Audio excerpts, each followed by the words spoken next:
Contes et légendes du monde, il était une fois. L'homme crapaud. Il y avait un bonhomme qui était resté veuf avec 3 filles. Un jour, une de ses filles lui dit: « Si vous vouliez aller me chercher une cruche d'eau, à la fontaine, mon père? Il n'y en a pas une goutte dans la maison, et il m'en faut pour notre pot au feu. » « C'est bien, ma fille, répondit le vieillard. Et il prit une cruche et se rendit à la fontaine.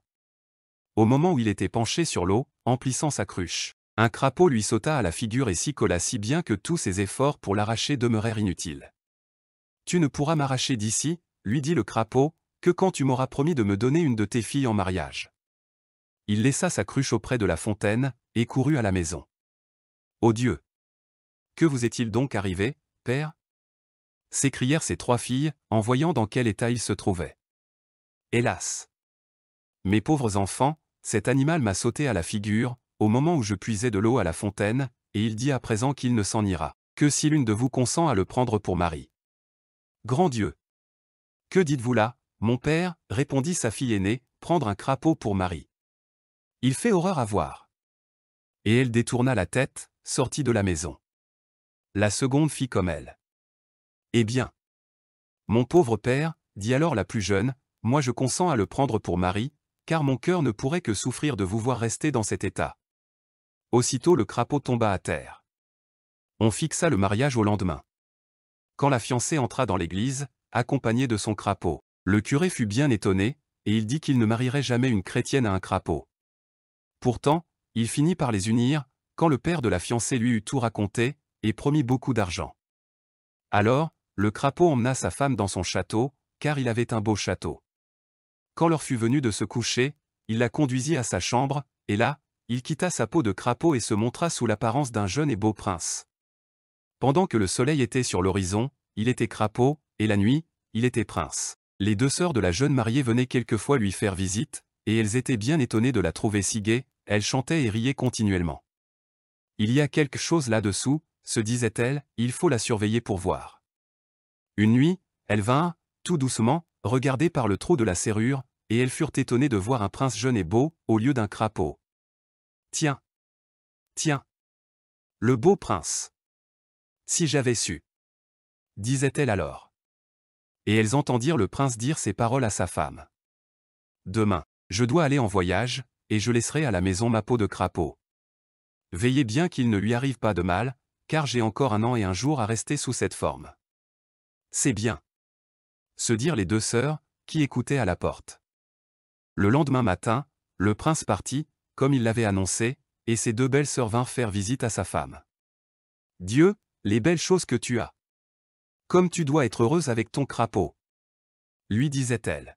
« Oui, sûrement, mes chères sœurs, je suis heureuse avec lui. »« Où est-il allé ? » ?»« Il est allé en voyage. »« Si tu veux, petite sœur, je te peignerai tes cheveux, qui sont si beaux. »« Je le veux bien, ma bonne sœur. » Elle s'endormit, pendant qu'on lui peignait les cheveux avec un peigne d'or, et ses sœurs prirent alors ses clés, dans sa poche, enlevèrent la peau de crapaud de l'armoire où elle était renfermée, et la jetèrent au feu. La jeune femme, en se réveillant, fut étonnée de se retrouver seule. Son mari arriva, un moment après, rouge de colère. « Ah! Malheureuse femme !» s'écria-t-il, « tu as fait, pour mon malheur et pour le tien aussi, ce que je t'avais bien défendu, tu as brûlé ma peau de crapaud. Maintenant, je pars, et tu ne me reverras plus. » La pauvre femme se mit à pleurer et dit: « Je te suivrai, en quelque lieu que tu puisses aller. »« Non, ne me suis pas, reste ici. » Et il partit, en courant. Et elles de courir aussi après lui. « Reste là, te dis-je. »« Je ne resterai pas, je te suivrai. » Et il courait toujours. Mais, il avait beau courir, elle était sur ses talons. Il jeta alors une boule d'or derrière lui. Sa femme la ramassa, la mit dans sa poche, et continua de courir. « Retourne à la maison. Retourne à la maison. » lui cria-t-il encore. « Je n'y retournerai jamais sans toi. » Il jeta une seconde boule d'or. Elle ramassa, comme la première, et la mit dans sa poche. Puis une 3e boule. Mais, la voyant toujours sur ses talons, il entra en colère, et lui donna un coup de poing en pleine figure. Le sang jaillit aussitôt, et sa chemise en reçut 3 gouttes, qui y furent 3 taches. Alors, La pauvre femme resta en arrière, et bientôt, elle perdit de vue le fugitif, mais, elle lui cria. Puissent ces 3 taches de sang ne jamais disparaître, avant que j'arrive pour les effacer. Elle continua, malgré tout, sa poursuite. Elle entra dans un grand bois. Peu après, en suivant un sentier, sous les arbres, elle vit 2 énormes lions, assis sur leur derrière, un de chaque côté du sentier. Elle en fut tout effrayée. Hélas! Se disait-elle, je perdrai la vie, ici, car je serai sûrement dévorée par ces 2 lions. Mais, n'importe. À la garde de Dieu. Et elle poursuivit sa route. Quand elle arriva près des lions, elle fut bien étonnée de les voir se coucher à ses pieds et lui lécher les mains. Si bien qu'elle se mit à les caresser, en leur passant la main sur la tête et sur le dos. Puis, elle continua sa route. Plus loin, elle vit un lièvre, et quand elle passa, le lièvre lui dit « Montez sur mon dos, et je vous conduirai hors du bois. » Elle s'assit sur le dos du lièvre, et, en peu de temps, il l'eut mise hors du bois. Le lendemain matin, le prince partit, comme il l'avait annoncé, et ses 2 belles sœurs vinrent faire visite à sa femme. « Dieu, les belles choses que tu as! Comme tu dois être heureuse avec ton crapaud !» lui disait-elle. « Oui, sûrement, mes chères sœurs, je suis heureuse avec lui. » « Où est-il allé ? » ?»« Il est allé en voyage. »« Si tu veux, petite sœur, je te peignerai tes cheveux, qui sont si beaux. »« Je le veux bien, ma bonne sœur. » Elle s'endormit, pendant qu'on lui peignait les cheveux avec un peigne d'or, et ses sœurs prirent alors ses clés, dans sa poche, enlevèrent la peau de crapaud de l'armoire où elle était renfermée, et la jetèrent au feu. La jeune femme, en se réveillant, fut étonnée de se retrouver seule. Son mari arriva, un moment après, rouge de colère. « Ah! Malheureuse femme ! S'écria-t-il, tu as fait, pour mon malheur et pour le tien aussi, ce que je t'avais bien défendu, tu as brûlé ma peau de crapaud. Maintenant, je pars, et tu ne me reverras plus. » La pauvre femme se mit à pleurer et dit « Je te suivrai, en quelque lieu que tu puisses aller. »« Non, ne me suis pas, reste ici. » Et il partit, en courant. Et elle de courir aussi après lui. « Reste là, te dis-je. »« Je ne resterai pas, je te suivrai. » Et il courait toujours. Mais, il avait beau courir, elle était sur ses talons. Il jeta alors une boule d'or derrière lui. Sa femme la ramassa, la mit dans sa poche, et continua de courir. « Retourne à la maison. Retourne à la maison. » lui cria-t-il encore. « Je n'y retournerai jamais sans toi. » Il jeta une seconde boule d'or. Elle ramassa, comme la première, et la mit dans sa poche. Puis une 3e boule. Mais, la voyant toujours sur ses talons, il entra en colère, et lui donna un coup de poing en pleine figure. Le sang jaillit aussitôt, et sa chemise en reçut 3 gouttes, qui y furent 3 taches. Alors, la pauvre femme resta en arrière, et bientôt, elle perdit de vue le fugitif, mais, elle lui cria.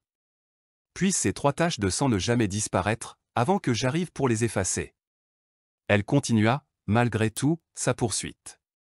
Elle entra dans un grand bois.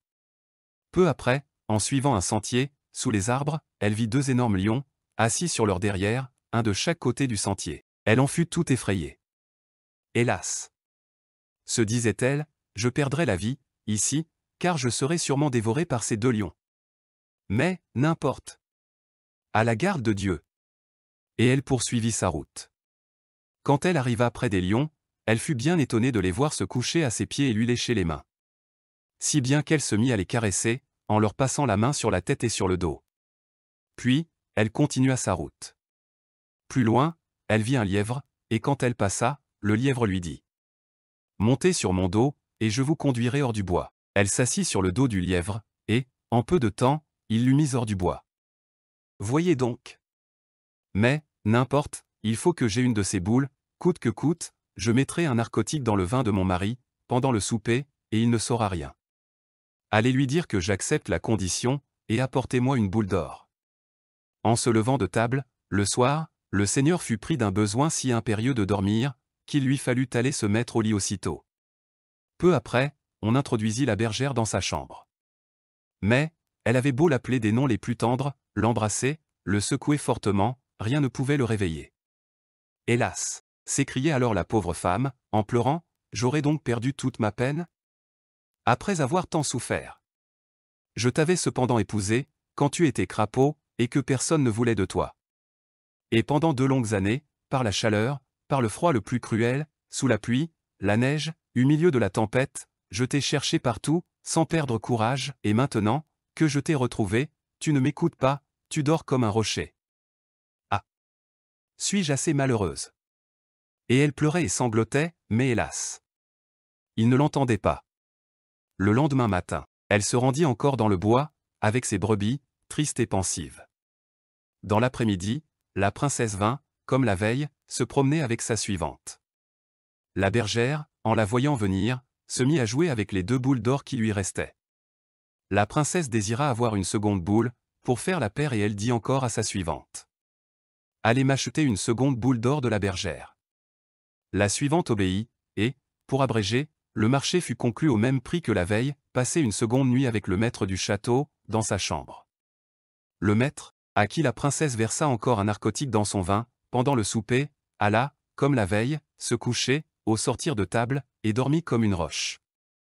Quelque temps après, la bergère fut de nouveau introduite dans sa chambre, et elle recommença ses plaintes et ses sanglots. Un valet, passant par hasard près de la porte, entendit du bruit et s'arrêta pour écouter.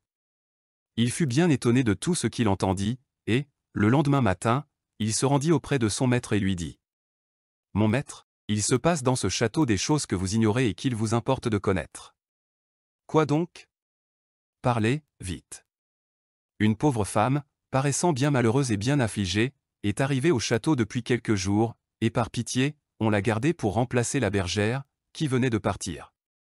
Un jour, la princesse, en se promenant dans le bois, avec sa suivante, la vit qui jouait aux boules avec des boules d'or. Elle désira aussitôt avoir ces boules, et envoya sa suivante pour les acheter à la bergère, à quelque prix que ce fût. La bergère ne demanda ni or ni argent, mais passez une nuit avec vous dans votre chambre à coucher, pour chacune de ces boules. Elle a déjà donné 2 nuits avec vous, dans votre chambre à coucher, sans que vous n'ayez rien su. C'est une pitié d'entendre ses sanglots et ses plaintes. Je croirais assez qu'elle a l'esprit égaré, car elle dit des choses fort étranges, comme, par exemple, qu'elle a été votre femme, quand vous étiez crapaud, et qu'elle a marché, pendant 2 années entières, à votre recherche. Est-il possible que tout cela soit vrai? Oui, mon maître, tout cela est vrai, et si vous n'en savez rien encore, c'est que, pendant le repas du soir, la princesse vous verse un narcotique dans votre vin, si bien qu'en vous levant de table, il faut vous mettre au lit. Oh là! Il faut que je me tienne sur mes gardes. La pauvre bergère était mal vue et détestée des domestiques du château, qui savaient qu'elle passait ses nuits dans la chambre du maître. Le lendemain matin, elle alla encore au bois, avec ses brebis, et la princesse lui acheta sa 3e boule d'or, au même prix que les 2 autres. Quand l'heure du repas du soir fut venue, le maître se tint sur ses gardes, cette fois. Pendant qu'il causait avec son voisin, il vit la princesse qui lui versait encore du narcotique dans son verre. Il ne fit pas semblant de s'en apercevoir, mais, au lieu de boire le vin, il le jeta sous la table, sans être remarqué de la princesse. En se levant de table, il feignit d'être pris de sommeil, comme les autres et se rendit dans sa chambre. La bergère vint aussi, peu après. Cette fois, il ne dormait pas, et, dès qu'il la vit, il se jeta dans ses bras, et ils pleurèrent de joie. « Retourne, à présent, dans ta chambre, ma pauvre femme, lui dit-il au bout de quelque temps, et demain, tu verras du nouveau ici. » Le lendemain, il y avait un grand repas au château, pour fixer le jour du mariage. Il y avait là des rois, des reines, des princes, des princesses et beaucoup d'autres personnes de haute condition. Vers la fin du repas, le futur gendre se leva et dit. « Mon beau-père, je voudrais avoir votre avis sur le cas que voici. J'avais un joli petit coffret, avec une jolie clé d'or, je perdis la clé de mon coffret, et j'en fis faire une autre.